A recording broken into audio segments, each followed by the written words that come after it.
সকল জ্ঞানের সেরা জ্ঞান হলো আধ্যাত্মিক জ্ঞান, ভগবান লাভের জ্ঞান, বিবেক বৈরাগ্য চৈতন্য লাভের জ্ঞান। শ্রীমা বলতেন, ভগবান লাভ হলে কি দুটো শিং বেরোয়? না, জ্ঞান চৈতন্য লাভ হয়।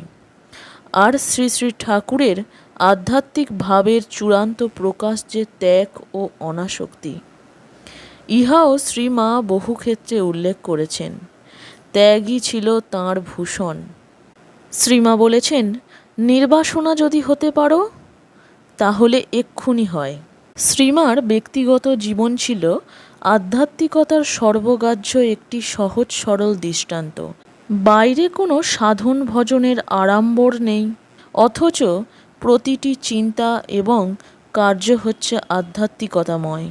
শ্রীমা ছিলেন আধ্যাত্মিক গুরু। তার নিজের দীক্ষিত বহু